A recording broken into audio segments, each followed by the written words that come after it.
kasih dalam hadirat Tuhan. Bapa, terima kasih. Kami mau siapkan hati kami. Kami mau mendengarkan kebenaran firman-Mu. Berbicara dalam hidup kami. Kami mau pegang firman Tuhan itu. Meskipun dalam setiap musim dalam kehidupan kami, kami mau tetap bersepakat dengan Tuhan.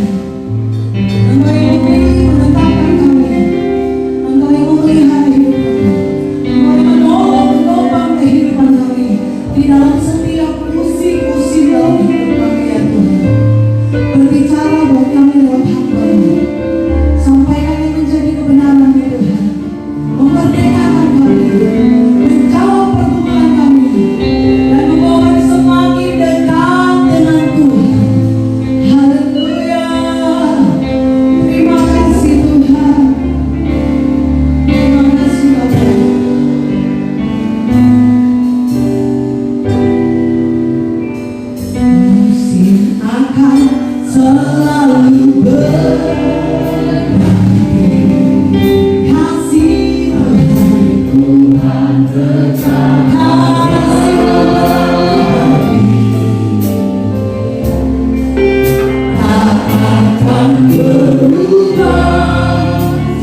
Padahal dikatakan di dalam firman Tuhan, kalau engkau setia, engkau akan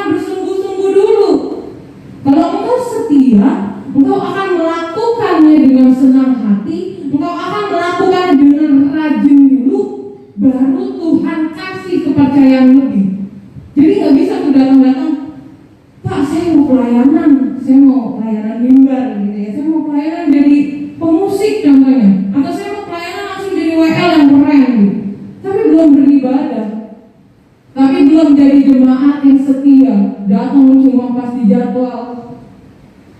Apakah itu bisa dibilang jadi jemaat yang setia? Enggak.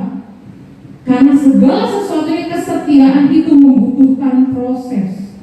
Gak ada yang namanya setia cuma instan datang ke gereja langsung melayani. Enggak. Gak ada yang bisa naik pangkat atau punya uang banyak tanpa bekerja kecuali perusahaan bapaknya. Kita dituntut untuk setia. Dan apa akibatnya? Orang-orang yang zaman sekarang di luar sana, di dunia, di luar sana, yang semuanya mau serba instan, apa akibatnya? Yang pertama, semuanya mau serba cepat, semuanya mau serba instan. Akibatnya banyak orang yang pergi ke dukun. Di sini ada yang pergi ke dukun, perjanjian ilmu gelap atau perikatan darah ada? Nggak ada ya, semuanya di sini setia sama Tuhan. Saking mau buru-buru punya uang, saking mau cepat kaya, pergi ke dukun. Perjanjian gitu loh ya. Makanya kenapa kalau misalnya orang yang pergi ke dukun, hidupnya gak akan tenang. Entah siapanya yang meninggal, entah siapanya yang akan menderita. Itu orang-orang yang gak setia, yang maunya semuanya serba instan. Itu orang yang gak tekun, maunya semuanya langsung jadi. Apalagi cepat putus asa.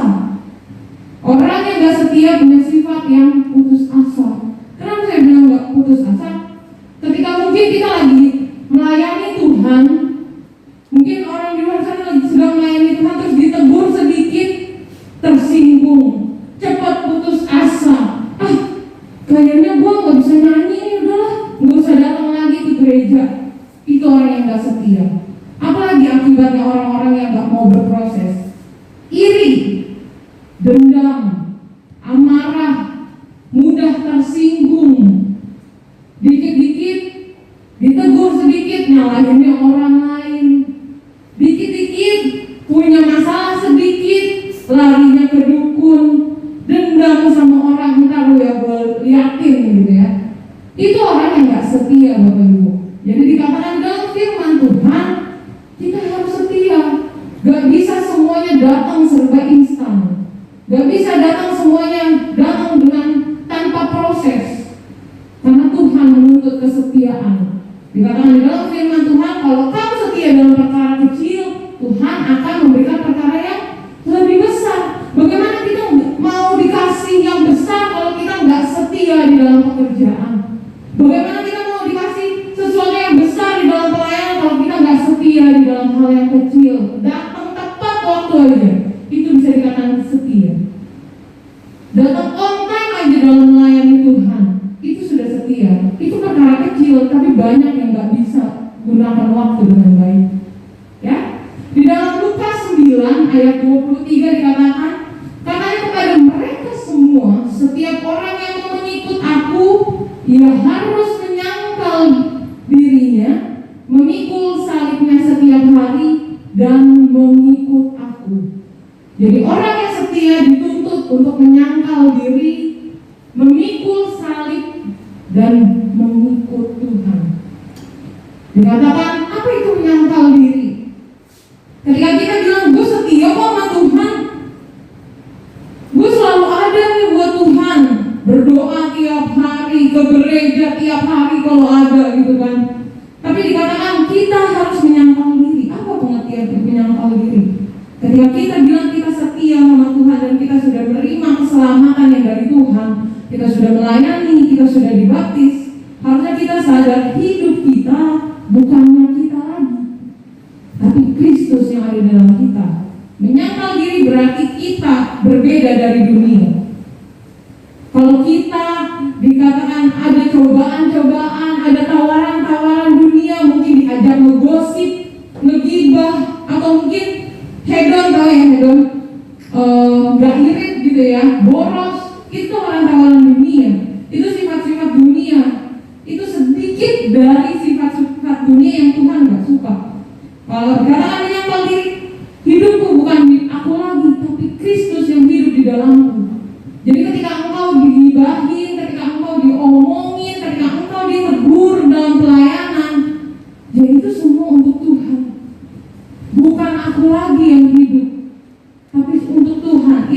menyangkal diri, ya.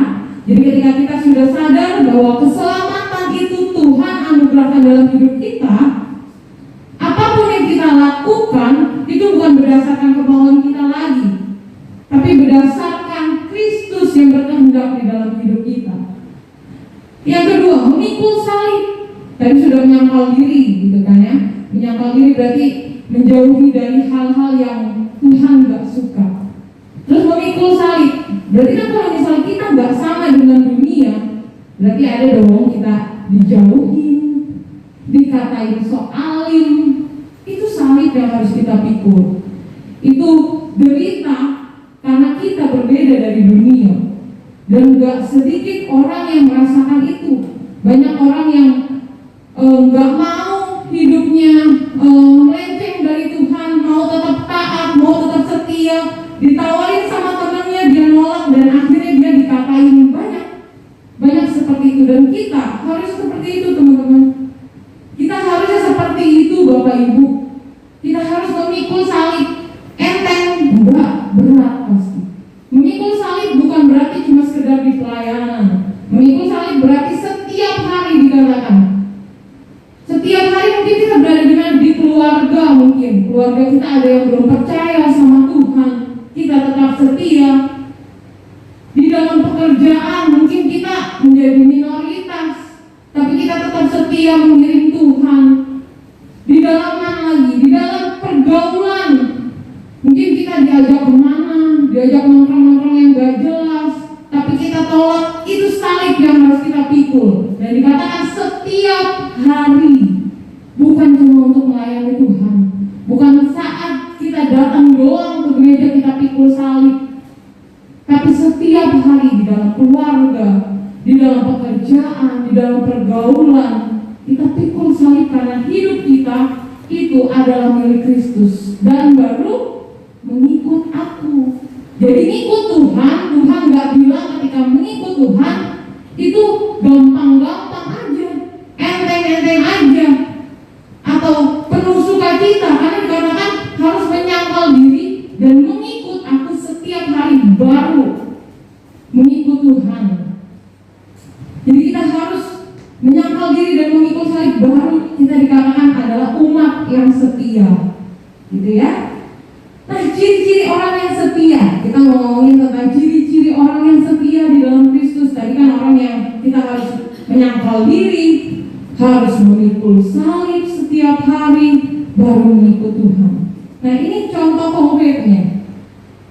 Orang yang setia adalah orang yang fokus. Belum sampai situ, orang yang setia adalah orang yang fokus. Ya, dalam firman Tuhan Ibrani 12 ayat yang kedua dikatakan, marilah kita melakukannya dengan mata yang tertuju kepada Yesus yang memimpin kita dalam iman dan membawa iman kita itu kepada kesempurnaan, yang dengan mengabaikan kehinaan tekun memikul salib, ganti sukacita yang disediakan bagi Dia yang sekarang duduk di sebelah kanan tahta Allah. Jadi kalau ngomongin orang yang setia adalah orang yang fokus. Kenapa bisa dibilang orang yang setia adalah orang yang fokus? Karena dikatakan pengertian orang setia itu bersungguh-sungguh. Kalau bersungguh-sungguh berarti dia punya fokus, dia punya goalsnya, dia punya tujuan hidupnya untuk apa. Dia tidak akan tergoyahkan. Itu orang yang setia. Itu orang yang fokusnya benar kepada Tuhan.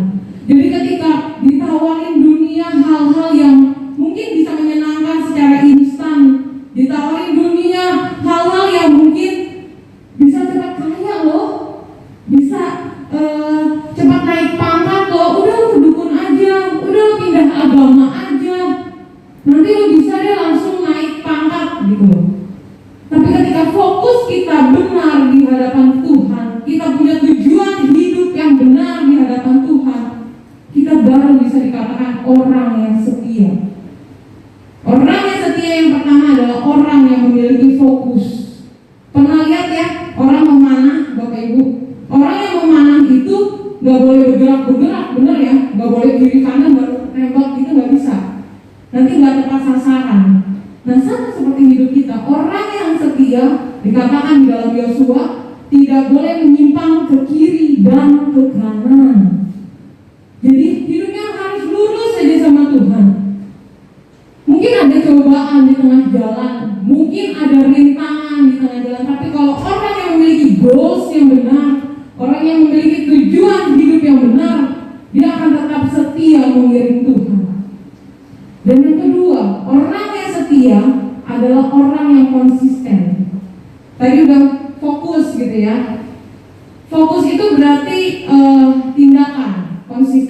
silakan. Konsisten itu pengertiannya adalah sama, setiap hari, rutin, itu konsisten.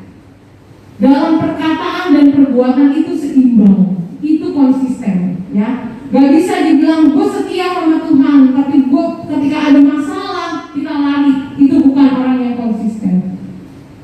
Kalau lihat di gambarnya ada orang naik tangga terus ada benderanya, ya. Bendera itu ngomongin tentang fokusnya, Bapak Ibu. Bendera itu ngomongin tentang goalsnya, tujuannya. Dan tangga itu berbicara tentang proses, itu berbicara tentang sikap konsisten. Kalau orang itu gak naik, bakal nyampe ke bendera itu? Gak bakal.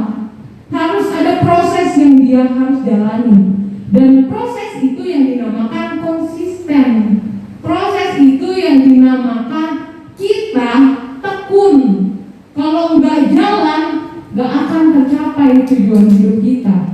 Kalau nggak berjalan, apalagi itu dibilangnya tangga, ya, gambarnya tangga, nanjak gitu. Semakin hari semakin berat mungkin. Tapi orang yang konsisten, dia akan terus melakukannya sampai tujuannya tercapai. Itu orang yang setia. Jadi orang yang setia adalah orang yang fokus dan orang yang konsisten. Gak bisa dibilang konsisten kalau lagi ada masalah kabur atau sebaliknya. Gak bisa dibilang orang yang konsisten kalau datang pas lagi ada masalah doang, pas lagi senang, pas lagi diberkati pergi, pas lagi diberkati sama Tuhan, dikasih berkat yang melimpah akhirnya pergi. Itu bukan orang yang konsisten, dan itu bukan orang yang setia di hadapan Tuhan. Dan jadi orang yang setia yang ketiga adalah orang yang bertanggung jawab. Dikatakan pengertian bertanggung jawab adalah orang atau sifat berani memulai dan berani untuk menyelesaikannya. Jadi orang yang setia adalah orang yang bertanggung jawab, Bapak Ibu.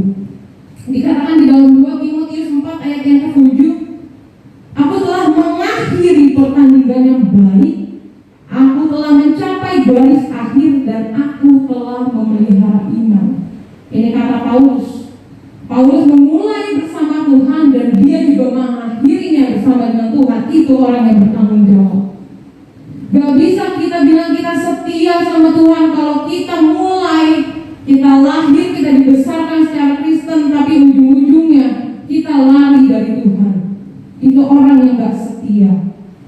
Jadi apakah kita setia? Coba tanya kiri kanannya, setia gak lo? Coba kita yang bisa menentukan, amin. Jadi orang yang setia adalah orang yang fokus, tahu tujuan hidupnya. Orang yang setia adalah orang yang konsisten, orang yang tekun lakukan itu walaupun belum ada hasilnya, walaupun hasilnya belum kelihatan, tapi dia tahu tujuannya untuk memuliakan Tuhan. Dia rajin, dia setia sama Tuhan, dan orang yang setia adalah orang yang menyelesaikannya sampai tuntas. Itu adalah orang yang bertanggung jawab.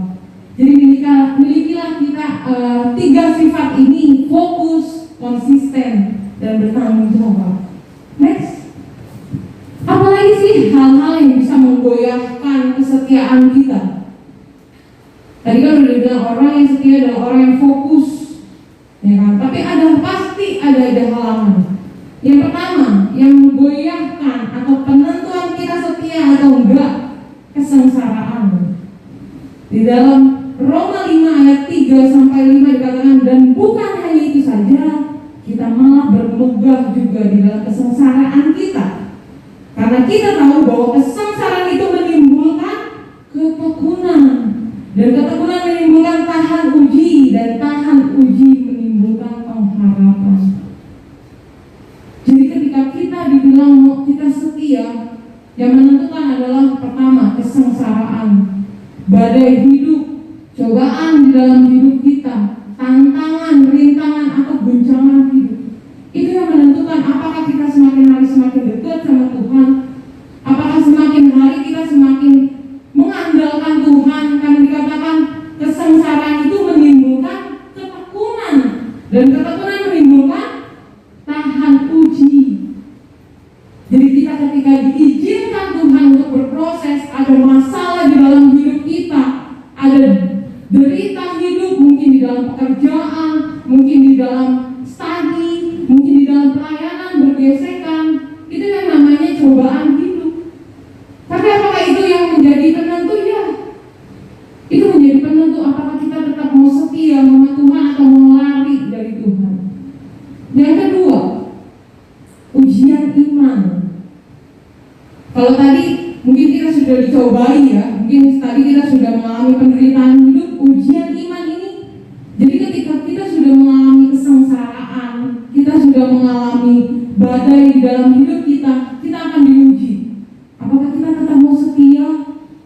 Apakah orang-orang di sekelilingmu mungkin menjatuhkanmu, menjelekkanmu? Itu termasuk ujian iman.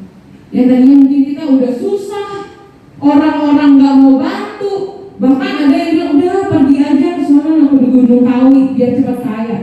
Bisa seperti itu ujian iman. Di dalam Yakobus 1 ayat yang ketiga dikatakan, sebab kamu tahu bahwa ujian terhadap imanmu itu menghasilkan ketekunan, dan seperti itulah harusnya kita. Ketika kita dihadapi dengan kesengsaraan, penderitaan, atau badai hidup sekalipun, ketika orang-orang di dunia menawari kita hal-hal yang mungkin instan, praktis, termasuk ujian iman kita, harusnya kita semakin hari semakin tekun cari Tuhan, semakin hari semakin beriman dan semakin berpengharapan, bukan malah lari dari Tuhan, bukan malah menjauh dari Tuhan. Kayaknya Tuhan gak nolong nih, kayak Tuhan gak ada nih, kemana ya? Dan aku ganti agama aja. Jangan seperti itu ya Bapak Ibu. Zaman sekarang banyak hal-hal seperti ini. Contoh konkretnya yang ada di depan mata dan yang akan kita hadapi, ujian iman yang akan kita hadapi adalah chip. Bapak Ibu tahu ya chip? Sekarang kita sudah dibiasakan, sudah terbiasa kemana-mana divaksin, pakai sertifikat vaksin. Mungkin bahkan ada yang bilang, vaksin itu kita suntikin chip loh, belum. Negara kita belum semaju itu. Tapi akan kita hadapi seperti itu. Coba kalau misalnya kita bayangin dulu orang mau pergi kemana-mana harus bawa uang segepok, gitu kan.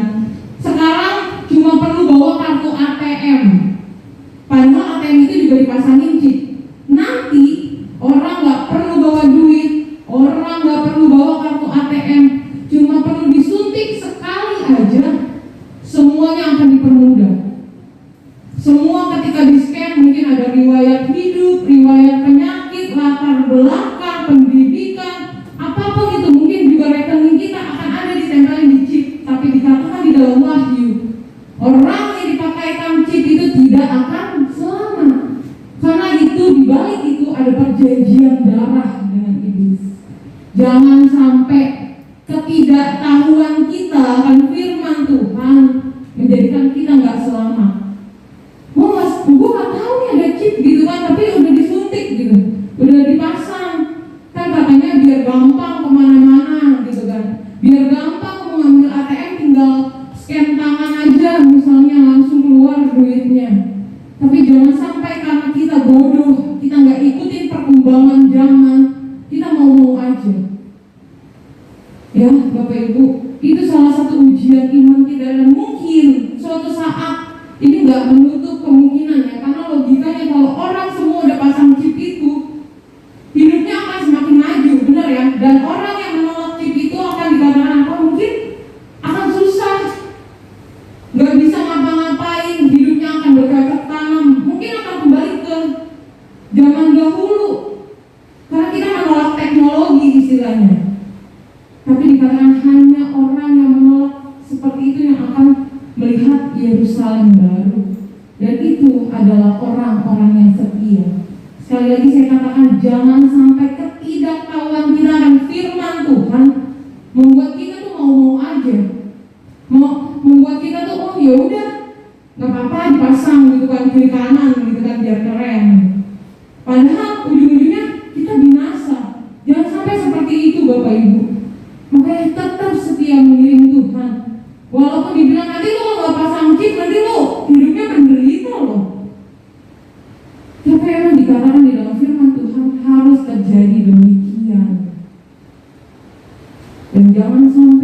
kita nerima aja, ujung-ujungnya kita binasa.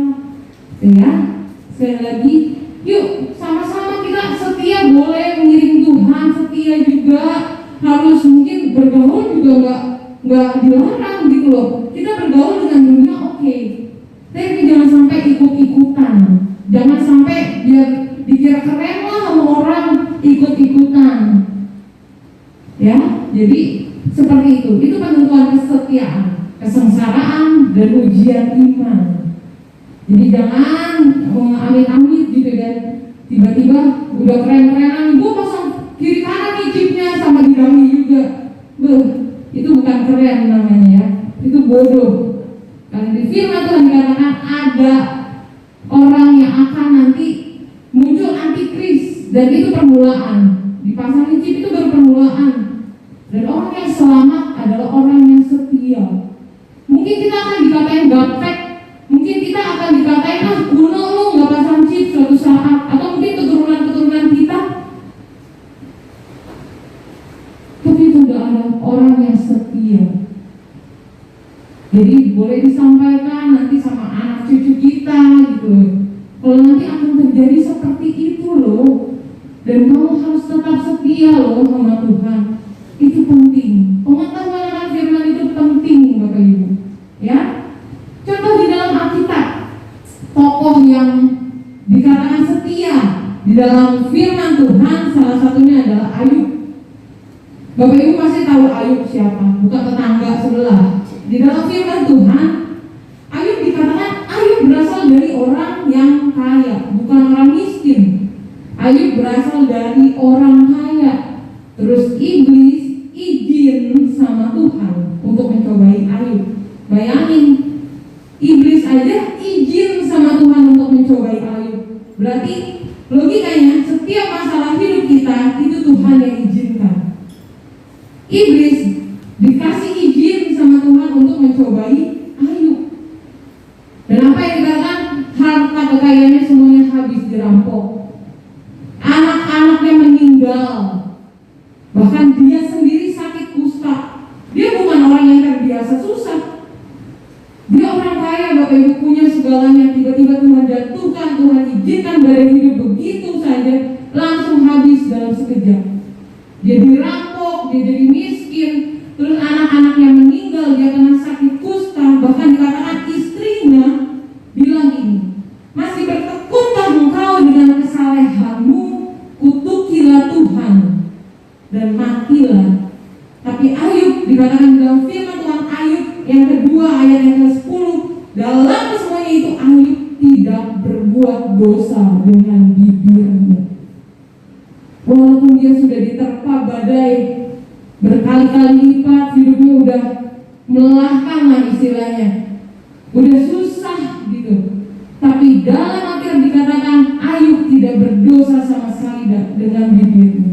Dia tidak menghujat Tuhan sama sekali. Dan upah dari kesetiaan Ayub, ketika dia menang, ketika iblis malah nyerah gitu untuk memuji dia, Tuhan melipat gandakan kekayaannya. Yang tadinya mungkin kayanya sekian, jadi 2 kali lipat, berarti lebih kaya. Dikatakan dalam firman Tuhan, tidak ada orang yang kaya sekaya Ayub pada zamannya. 7 anaknya meninggal, 4 laki-laki dan 3 perempuan, digantikan sama Tuhan.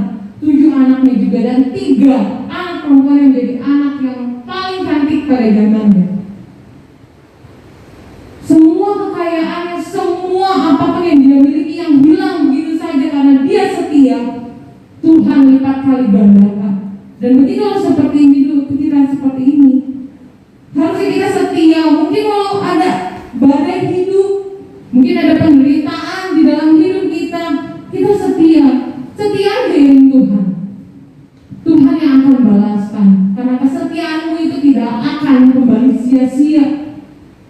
Banyak hal yang mungkin membuat kita terguncang, banyak hal yang mungkin membuat kita tuh jatuh, tapi Tuhan tidak akan membiarkanmu jatuh benar-benar sampai tergeletak. Pada saatnya kesetiaanmu itu akan berbuah.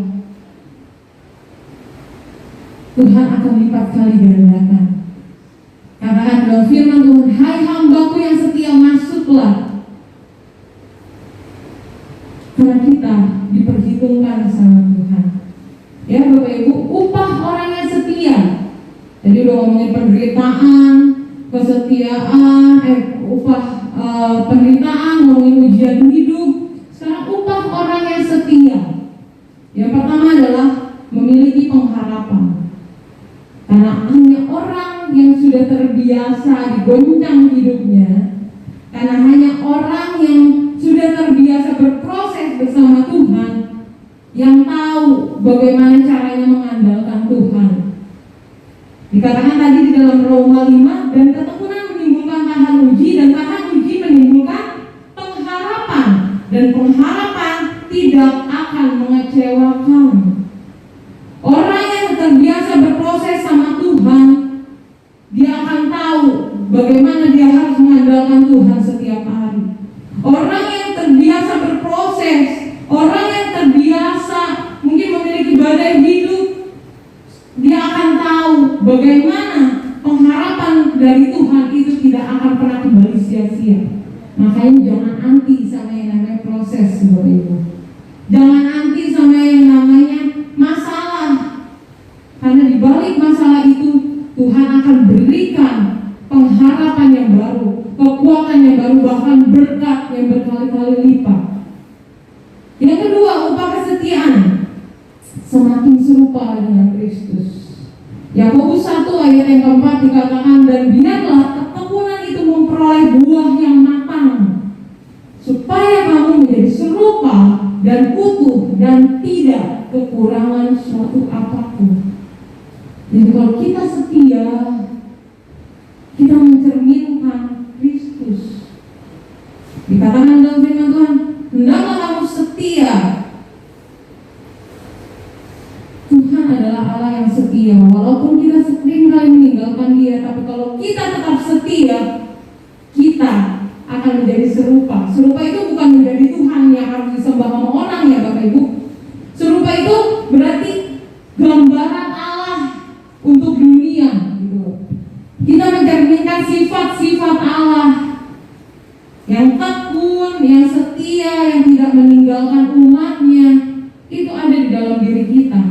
Karena orang yang berproses semakin hari dijadikan semakin utuh, semakin tidak berkekurangan, semakin sempurna di dalam Kristus. Dan yang terakhir adalah upah kesetiaan, memperoleh keselamatan. Dalam Matius 24 ayat yang ke-13 dikatakan, tetapi orang yang bertahan sampai pada kesudahannya yang akan selamat. Orang yang bertahan di dalam kesusahan, ini ngomongin kesusahan berarti yang Tuhan izinkan ya. Kalau kesusahan dalam karena kitanya ngeyel, karena kitanya gak taat sama Tuhan, itu beda lagi ya. Ini maksudnya kesusahan yang diizinkan Tuhan untuk kita naik level. Orang yang bertahan itu yang akan selamat. Orang yang setia yang akan selamat. Dan pertanyaannya adalah, apakah kita setia? Apakah kita sudah benar-benar mencintai firman Tuhan dan hukumnya? Apakah kita sudah benar-benar ikut Tuhan? Apakah kita sebenarnya sudah pikul salib setiap hari? Apa malah lari dari Tuhan? Kita maunya yang instan-instan aja. Apakah kita sudah menyangkal diri kalau hidup gue bukan hidup gue lagi gitu loh. Yang tadinya pulang kerja nongkrong aja, yang tadinya tiap hari maunya kemana, hedon gitu loh. Hidup gue bukan hidup, ya bukan gue lagi gitu loh. Tapi Kristus yang ada di dalam hidup saya. Dan harusnya kita memiliki hidup yang seperti itu. Maka kita baru bisa dibilang orang-orang yang setia di hadapan Tuhan. Kita sama-sama introspeksi diri Bapak Ibu. Bukan cuma yang mendengarkan, tapi saya yang menyampaikan juga harus semakin hari semakin berubah. Harus semakin hari semakin setia. Karena dikatakan firman Tuhan adalah pedang bermata dua yang menusuk ke depan dan juga ke belakang. Berarti yang disampaikan juga kena firman Tuhan, kena mungkin singgungan firman Tuhan harus berubah, tapi yang menyampaikan juga, gitu ya. Mari sama-sama kita berubah, semakin hari semakin setia. setia. Jangan anti sama yang namanya pikul salib. Jangan anti yang sama yang namanya proses. Karena hanya orang yang fokus, konsisten, dan bertanggung jawab menyelesaikannya sampai akhir, itu adalah orang yang setia. Setia dalam apa? Dalam pekerjaan. Mungkin kayaknya ngeliatnya di gue gajinya gak naik-naik nih, gue kayaknya segini-segini aja gitu kan. Tapi ketika engkau setia sama Tuhan, kesetiaanmu akan dibalaskan. Mungkin di dalam rumah tangga ada bapak atau ibu yang mungkin keluarganya belum mengenal Tuhan sepenuhnya. Berdoa, andalkan Tuhan. Papa saya juga dulu lahirnya dari agama Buddha, tapi sekarang dia lebih melayani dari saya. Dalam apa lagi? Setia. Setia dalam belajar. Mungkin yang masih kuliah, setia aja dulu. Tuhan akan proses engkau naik. Mungkin anak muda yang belum menikah dan belum punya pasangan, ini sekalian kesaksian jadinya. Mungkin engkau ngerasain gue sendiri-sendiri aja nih gitu kan. Udah setia sama Tuhan bertahun-tahun. Setia aja sama Tuhan sekaligus memperbaiki diri. Ya, jangan kayak ya udah nanti ada pasangan yang nerima gue apa adanya. Enggak, engkau juga harus introspeksi diri gitu. Engkau juga harus memperbaiki diri. Yang masih sekolah yang baik gitu kan. Yang masih bekerja yang belum ketemu pasangan, bekerja yang baik. Jangan mau terimanya enaknya doang. Karena nanti, ini untuk anak muda nanti, engkau akan menerima yang terbaik juga yang dari Allah. Percayalah Bapak Ibu, karena saya sudah melewatinya gitu loh. Dan saya bukannya saya bilang saya setia banget sama Tuhan, enggak, tapi saya mengandalkan Tuhan. Dimana ketika saya benar-benar masa muda saya yang melayani doang, ada adik saya di sana, hidup saya cuma kayak pulang kuliah melayani, pulang kerja pelayanan. Dulu gereja saya yang lama itu seminggu minimal ada 4 kali ibadah di gereja, entah itu konsel, pertemuan wakil ketua, youth, sekolah minggu dan sebagainya. Nggak ada yang bisa nyangka saya bisa berdiri seperti ini Bapak Ibu. Tapi ketika kita mengandalkan Tuhan, Tuhan yang akan bawa kita naik. Waktu kita berbeda-beda. Waktu kita setiap orang berbeda-beda. Kesetiaanmu akan diukur pada waktunya dan akan dilipat gandakan dan akan dilihat sama Tuhan, dan Tuhan akan memberkati engkau pada waktunya ketika engkau siap. Jangan masih sekolah mintanya jodoh. Gimana itu bilangnya ya? Masih sekolah, masih pakai uang orang tua, mintanya jodoh, belum waktunya nak, kalau kata Tuhan. Nanti ketika engkau siap, sudah bekerja, ya kan, sudah bisa urus diri sendiri, bangun tidur yang masih bangunin orang tua, mau minta jodoh, ya? Atau mungkin mau naik pangkat, tapi pengetahuanmu masih begitu-begitu aja. Ikut proses pembelajaran. Jangan maunya semuanya serba instan. Kita berproses. Kita harus setia dulu mengiring Tuhan, dan Tuhan yang akan berkati kita berkali-kali lipat. Amin. Itu saja firman Tuhan. Saya udah musik. Kita menaikkan pujian sampai akhir hidupku. Kita siapkan hati kita untuk kita boleh semakin hari semakin setia kepada Tuhan.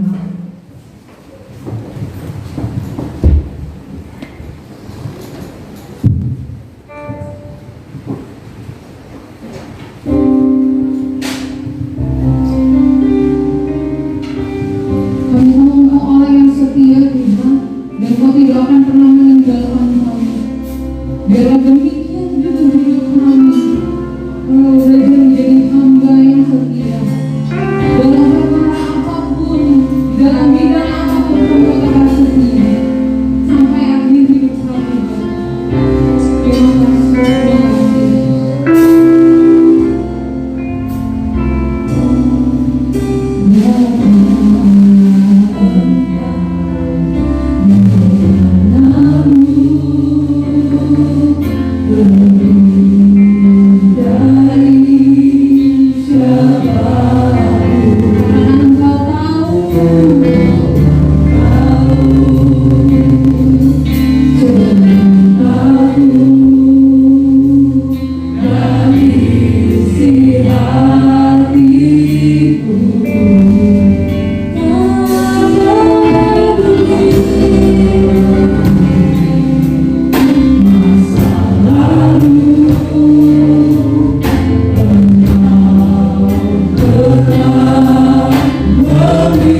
dalam Tuhan, dengan terus konsisten dengan Tuhan. Karena kami percaya Tuhan, setiap kesetiaan kami ada upah yang datangnya daripada Tuhan. Berkati hamba-Mu yang sudah menyampaikan kebenaran firman Tuhan. Lebih lagi Tuhan pakai, lebih lagi Tuhan urapi, dan lebih lagi Tuhan dia menjadi dampak bagi banyak orang. Setiap rencana kerinduannya Tuhan, Tuhan memberkati. Masa depan yang terbaik sudah Tuhan siapkan bagi anak-Mu ini. Terima kasih Bapa yang baik.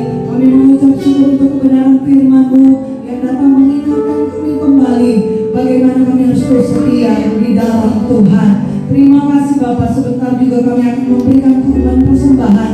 Kami yang memberi, bahkan kami yang belum bisa memberi, Tuhan tetap memberkati di dalam nama Yesus. Terima kasih Bapak yang baik.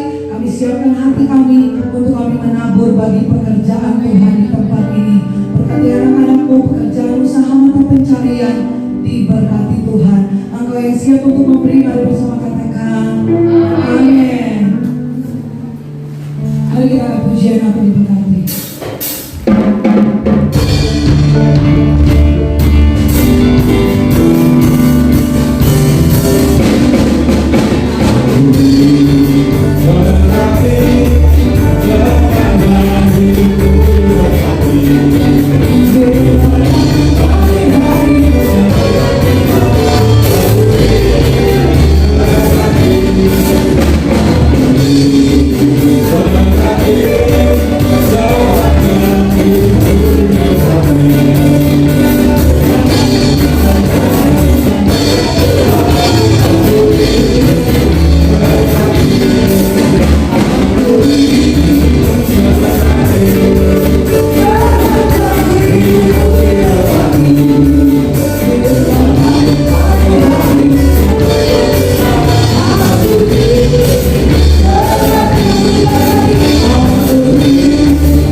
Pemuritan kembali ke jadwal mentor masing-masing sesuai yang sudah disepakati. Jadi diharapkan terus kehadirannya. Kita baru dengar firman Tuhan tadi, setia di dalam perkara kecil, baru Tuhan bisa percayakan perkara yang amin. Jadi dihimbau untuk setiap kita terus mengikuti program mentoring. Selanjutnya doa malam. Setiap hari Jumat jam 7 masih via online. Kita doakan bersama biar di tahun yang akan datang kita sudah bisa onsite untuk doa malam. Dan ini wajib buat pekerja yang akan melayani hari Minggu, tetapi terbuka untuk seluruh jemaat yang rindu mengalami pertumbuhan. Ya. Terus kembali kita akan beribadah di hari Minggu. Di minggu yang pertama di bulan Desember ada perjamuan kudus. Dihimbau setiap kita seperti firman lagi tadi berapa? Setia itu dari perkara kecil, tepat pada waktunya datang ibadah. Amin. Jadi kita mau belajar setia. Amin. Kita sudah diingatkan kembali banyak hal di dalam firman Tuhan, sehingga itu bisa mereview kembali kehidupan kita masing-masing. Ibadah dimulai 9:30 pagi, dan bagi yang melayani 8:30 sudah berada di tempat karena kita akan latihan. Oke, itu saja. Ada tambahan Bapak Gembala?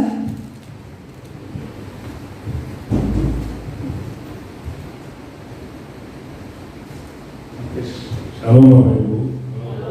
puji Tuhan, saya bersyukur kita dalam kondisi sehat. Pengumuman saja, seperti saya sampaikan dulu, puji Tuhan, tempat yang kita lihat sama-sama di WA sudah disewa oleh ibu yang saya ceritakan. Saya minta waktu dia tunda untuk 6 bulan ke depan, ternyata dia udah DP, bahkan dia sudah bayar. Sehingga tempatnya kita udah lihat, kita hari ini, tepatnya hari Minggu ini, tukangnya mulai bekerja untuk membongkar, kita mulai merenovasi. Yang saya mau sampaikan begini Bapak Ibu, seperti tema tadi atau khotbah tentang kesetiaan yang ada dengan saya dari awal tahu, kalau untuk beranak apa saja saya beli. Bahkan saya pernah jual tanah saya hanya untuk menaruh uang di kas gereja. Kenapa? Saya meyakini bahwa hidup saya adalah untuk melayani Tuhan, memberi yang terbaik. Oleh karena itu semua yang Bapak Ibu lihat termasuk gedung ini untuk yang baru dikasih juga cuma-cuma, hanya karena kesetiaan. Tempat yang baru pun ibu ini ketika dia ngotot, saya bertanya, ternyata alasannya kenapa dia tetap bayar itu kerinduan suaminya yang meninggal karena COVID beberapa bulan lalu, supaya gereja yang Pak Nikolas Pimpin itu punya tempat yang bisa digunakan dengan maksimal. Dan bahkan kerinduan suaminya adalah supaya Natal di tempat baru itu. Makanya ibu ini ngotot untuk beli sekarang supaya Natalan di sana. Gitu loh ceritanya. Artinya apa? Sederhananya itu cara Tuhan bekerja yang melampaui pikiran kita. Jadi saya mengajak Bapak Ibu untuk membangun rumah Tuhan bersama. Saya menawarkan, ini proyeknya Tuhan. Sehingga di tempat yang baru kita ada 2,5 lantai, hampir 3 lah, yang nanti bisa dimaksimalkan untuk kegiatan. Maksudnya akan ada kegiatan tetap di situ yang akan mulai dilakukan, bahkan yayasan akan kita gunakan tempat itu untuk memaksimalkan yang nama kegiatan yayasan yang juga Tuhan anugerahkan pada tahun ini. Kebetulan nanti hari Rabu dengan pengurus yayasan kita ada rapat dan akan ditetapkan rencana dan program-program untuk ke depan. Jadi kenapa saya cerita ini untuk saudara bisa melihat cara Tuhan sedang bekerja.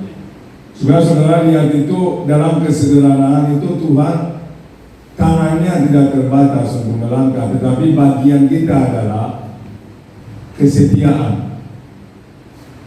Hanya itu yang Tuhan butuh, dia nggak butuh banyaknya kesetiaan. Oleh karena itu kita akan masuk dalam istilahnya era yang baru, di tempat yang baru, di tahun yang baru. Saya mengharapkan di dalam apa yang Tuhan kerjakan, karena kita setiap bagian banyak terobosan yang bisa terjadi. Oleh karena itu saya mengajak sekali lagi setiap orang untuk setia sesuai firman tadi. Setia artinya apa? Menabur. Ini prinsip hidup saya. Karena saya baca satu ayat Tuhan yang saya nggak pernah lupa. Lebih berbahagia memberi daripada menerima. Maka itu prinsip saya. Ketika saya dapat berkat, saudara, saya pasti berkati orang. Gak pernah saya makan satu berkat itu, gak pernah. Kenapa itu prinsip? Apalagi untuk gereja. Kalau untuk gereja apa aja saya bisa beri. Jadi kira-kira begitu yang bisa saya share. Jadi puji Tuhan pada tempat ini masih lama juga. Masih setahunan. Maka saya mohon ke ibu ini untuk tunda 6 bulan ke depan baru. Tapi ibu ini mau menepati kerinduan suaminya. Awal nggak bilang, setelah kita ke notaris baru di situ saya tahu. Karena suaminya itu begitu ya, dia mau mungkin untuk ada ketenangan lah, memenuhi kerinduan suaminya. Dan uangnya tidak sedikit Bapak Ibu, hampir 150 juta. Hampir 150 juta. Di zaman COVID siapa mau kasih Bapak Ibu? Kalau itu jemaat kita masih mengerti, bukan jemaat kita. Itu orang luar. Kalau orang luar ada hati buat gereja, apalagi kita yang ada di dalam. Ya kira-kira begitu ya. Jadi maju terus, bangkit bersama dan kerjakan yang Tuhan mau kita kerjakan.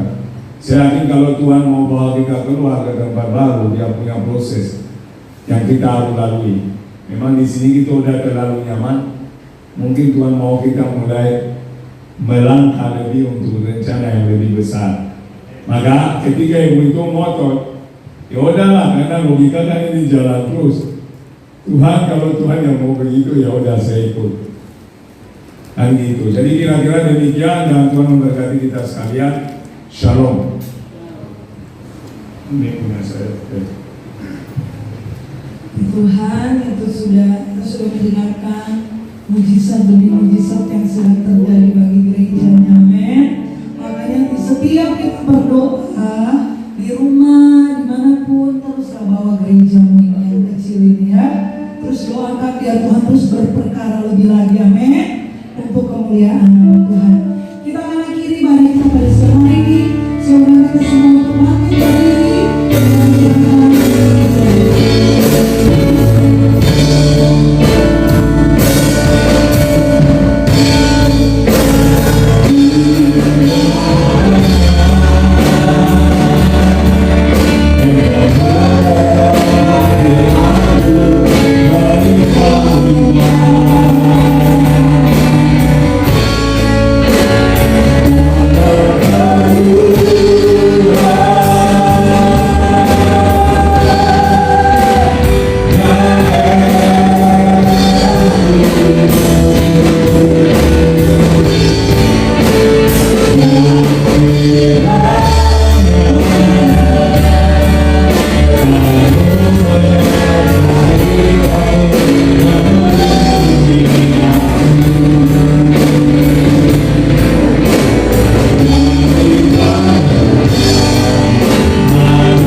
Menyenangkan hati Bapa di surga. Kami pertama-tama berdoa secara khusus untuk Fani yang telah menyampaikan firman-Mu. Tuhan pakai dan terus pakai. Tuhan terus naik dan promosikan dalam kasih karunia. Lengkapi dengan segala yang terbaik. Dan biarlah Tuhan hidupnya adalah untuk mempersembahkan yang terbaik bagi kami. Kami juga berdoa sekaligus untuk pernikahan mereka dengan Andi pada tanggal 11 di bulan depan. Segala keperluan, segala kebutuhan Tuhan yang menyempurnakan, mencukupkan, sehingga tidak kekurangan suatu apapun ya Tuhan. Biarlah kesedihan kedua hambamu ini, dan biarlah Tuhan membalas berlipat kali. Kami juga berdoa buat Mama yang Tiara dan Tiara yang tidak bisa beribadah karena hal kesehatan. Tuhan menyempurnakan kesembuhan dalam nama Yesus Kristus, agar Tuhan di minggu yang akan datang mereka dengan sehat sempurna dapat beribadah dan memuliakan Engkau.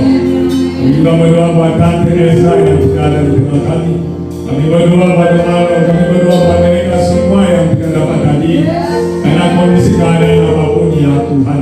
Sebagian kami yakin adalah di mana orang berada, disitulah roh berkarya sempurna.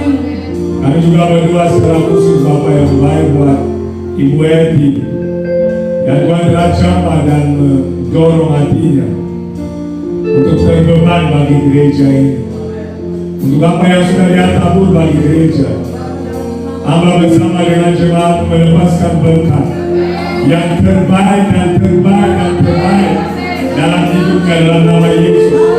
Dan kalau ada yang memiliki usaha pekerjaan mereka, ada yang memiliki keluarga dan keluarga dilakukan mereka menjadi berhasil di dalam nama Yesus. Terpujilah nama-Mu Tuhan. Kami juga berdoa buat tempat yang baru dalam pekerjaan yang dimulaikan pada hari ini. Tuhan memampukan tukang untuk mengerjakannya dengan terbaik. Berkati dan berkati tempat baru Tuhan. Kuduskan dalam nama Yesus. Kami juga berdoa buat bangsa dan negara kami Indonesia. Kami menyerahkan bangsa ini dan pemimpin bangsa di dalam pimpinan kuasa-Mu Tuhan. Biarlah mereka memimpin dengan tangguh karena Allah. Biarlah kasih karunia kepada-Mu tercurah bagi Indonesia. Dan biarlah shalom daripada Tuhan memenuhi bangsa ini ya Allah yang baik. Terima kasih Tuhan, terima kasih.